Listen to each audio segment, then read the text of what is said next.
ایک دن نا حضور کے وصال کے بعد اچانک نہ اس طرف جا رہے ہیں خاصے مسجد سے دور چلے گئے تو حضرت عمر تھوڑا طبیعت کو جانتے تھے. جناب عمر پیچھے دوڑے, کہنے لگے کدھر جا رہے ہو؟ چپ کر گئے.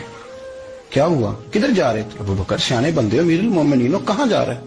تو رو پڑے. کہنے لگے ایک دفعہ نا حضور سفر پہ گئے ہوئے تھے تو اس طرف سے واپس آ گئے تھے, تو مجھے خیال آیا شاید اس طرف سے آ نہ رہے ہوں. حضرت عمر رو پڑے. کہنے لگے ابو بکر اب تو حضور نے پردہ کر لیا, جنہاں دے دل بر جانی بچھڑا, کون روگے پھر تھوڑا, سب روگاں دا روگ محمد جس دا نام. آپ ساری سیرت کی کتاب میں پڑھ لیں گے ابو بکر صدیق کا وصال کس بیماری سے ہوا.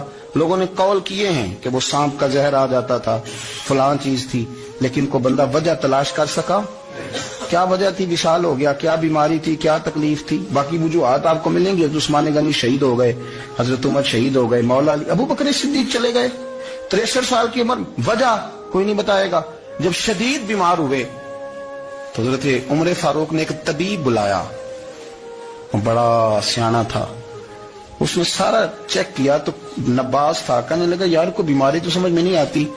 تو حضرت عمر تھوڑا سا جلال میں, یرانہ تھا نا, جلال میں کہنے لگے ابو بکر مسئلہ کیا ہے؟ دن ب دن کمزور ہوتے جا رہے, نماز پڑھانے کھڑے ہوتے تو ٹانگیں کانپتی ہیں, مسئلہ بتائیں کیا ہے؟ طبیب اتنا بڑا ہے, یہ تو بندہ کا چہرہ دیکھ کے بیماری بتا دیتا ہے, اور یہ کہہ رہا ہے کوئی بیماری نہیں. تو حضرت صدیق ایک بار خاموش ہیں. پھر حضرت عمر کہنے لگے ہم سارے آپ کی وجہ سے چلتے ہیں, لوگ سارے پریشان ہیں, آپ حضور کے جانشین بتاتے کیوں نہیں؟ جب تیسری دفعہ کہا تو حضرت صدیق ایک بار کہنے لگے عمر زیادہ باتیں نہ کر, تجھے پتہ نہیں مجھے کیا بیماری ہے؟ نہیں پتا تو میں بتاؤں؟ نہیں پتا تجھے, بول. تو جناب عمر رو پڑے. کہنے لگے ابو بکر مجھے پتا ہے آپ کا دیدار کے بغیر کام نہیں چلتا, وقت نا لمبا ہو گیا, چر ہو گیا, میں ترلے لیندے ہاں, کدی موڑ میرے بل باگا, خواب میری وچ ایک وار دیا میں ساری عمر نہ جاگا.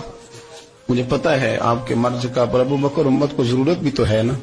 حضرت صدیق ایک بار کہنے لگے بس ہو گئی ہے, اب میری وصیت یاد رکھنا, جب میں دنیا سے جاؤں تو اٹھا کے میرا جنازہ قبر رسول پہ لے جانا, اور پہلے پوچھ لینا کہ ابو بکر حاضر ہے, اجازت ہو تو مجھے دفن کر دینا, ورنہ جنت البقیع میں. تو لوگ کہتے ہیں کہ جنازہ ہی رکھا ہی تھا کہ دروازہ اندر سے خود بخود کھل گیا, اور آواز آئی اب دیر نہ کرو, محبوب کو محبوب کے ساتھ ملا دو, پانی پر میں سہیلیاں رنگا رنگ کڑے, اسی پریا اس دا جانی جس دا.